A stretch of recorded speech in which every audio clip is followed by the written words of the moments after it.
banget ya bisa ketemu lagi dengan teman-teman 360 setelah sekian lama nggak datang di acara punya 360, dan senang juga banyak teman-teman dan wajah-wajah baru di sini. Oke, nama saya Randy Satya Padmanaba, dipanggilnya bener tadi Randy. Cuman ada yang salah, gua dulunya sekolah di STAN, kerja dan sekarang masih sekolah di STAN, jadi masih lanjutin kuliah lagi. Dan hikmahnya dari lanjutin kuliah lagi, gue bisa tahu komunitas namanya 360. Dan berkat komunitas ini, ternyata gue tahu juga, kemarin dari komunitas ini gue bisa jadi MC. Dan gue baru tahu kalau kerjaan MC mungkin sehari semalam itu bisa sama dengan kerjaan gue sebulan penuh. Nah, alhamdulillah berkat 360 ini gue jadi tahu bahwa ya udah, kalau gue bisa jadi MC, 2 hari MC bisa untuk gantiin kerjaan gue yang sebulan, ya bisa jadi sampingan lah ya. Jadi nggak usah jual-jual iPhone lagi kalau kata saya, ya kan? Harus itu harus. Ya jadi kalau tentang iPhone ya,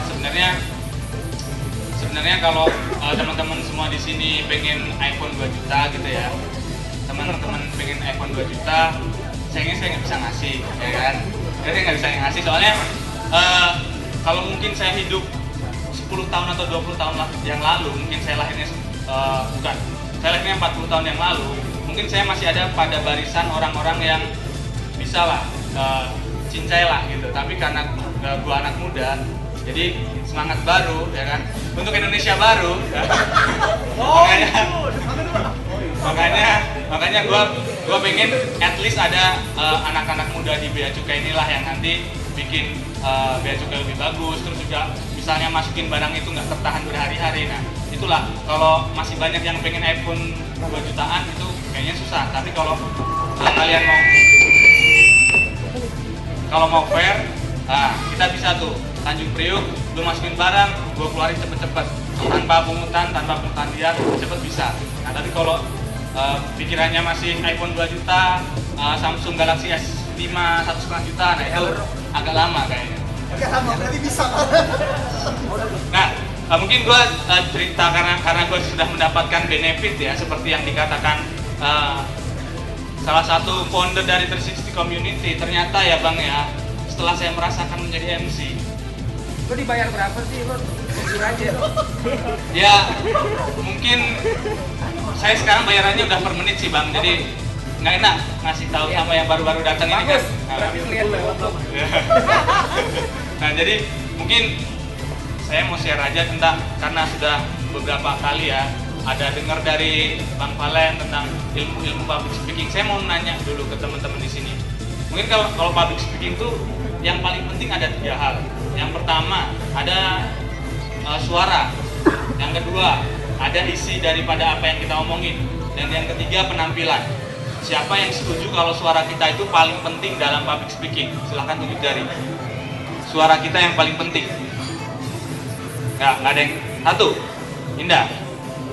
Yang kedua, siapa yang setuju kalau isi daripada yang kita omongin itu yang paling penting? Konten yang kita omongin itu paling penting.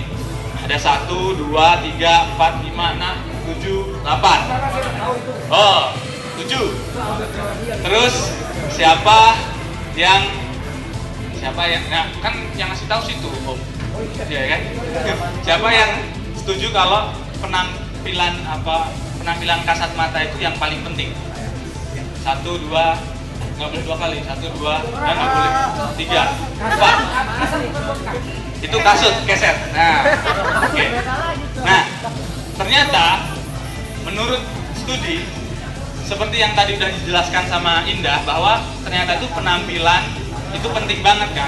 Nah, dan itulah penampilan fisik itu atau segala sesuatu yang sifatnya visual, itulah yang paling penting.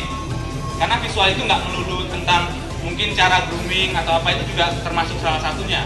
Tapi juga seperti yang sering banget dikomentarin sama Popo Fendi ini, yaitu tentang body language. Kalau Popo Fendi kan selalu komentarinya itu tangannya garuk-garuk, itu grogi kenapa, terus berdirinya agak-agak serong-serong dikit gitu, terus ya itu pantatnya agak-agak ke belakang-belakang, mundur-mundur, itu kenapa? Nah gitu kan biasanya dia garuk-garuk kepala, dia itu perhatian banget, kepo banget kalau tentang gender kita, detail banget. Gue kadang-kadang malah takut sendiri kok, setiap gerakan itu dia tahu semua. Nah, itu menyumbang 55%. Nomor 2-nya baru suara kita. Suara kita itu ya, apakah suara kita intonasinya bagus? Kadang kan, sorry ya, Om Fendi, kadang-kadang kan Om Fendi ngomongnya merica bubuk gitu ya, bukan merica bubuk ya kan? Itu tapi nggak apa-apa. Nah, gitu. Ada yang memang kalau saya susahnya misalnya ngomong C sama C itu kadang-kadang kebalik-balik, maklum ejaan zaman dulu kan C sama C, nah gitu. Terus yang tadi yang jawab verbal itu kan banyak, 8 orang. Nah, verbal itu ternyata cuma menyumbang 7%. Tapi walaupun cuma menyumbang 7%, verbal inilah yang menunjukkan kelas kita.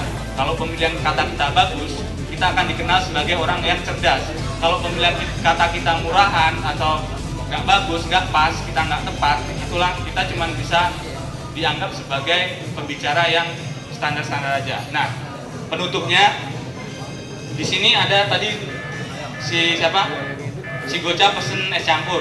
Es campur itu ada cendol macam-macam gitu kan ya. Nah, menurut gua di 360 ini es campur itu macam-macam. Ada yang bisa verbal, ada yang bisa visual, ada yang bisa voice. Cuman yang bisa itu butuh wadah untuk mengembangkannya. Biar bisa es campur itu dinikmati. Kalau nggak ada wadahnya, es campur nggak bisa dinikmati. Nah, menurut gua wadahnya, kalau kalian mau belajar, mau jadi bagus, mau jadi senikmat es campur itu, teruslah datang di 360 Community. Saya Randy, selamat malam. Oke, boleh kita lanjut.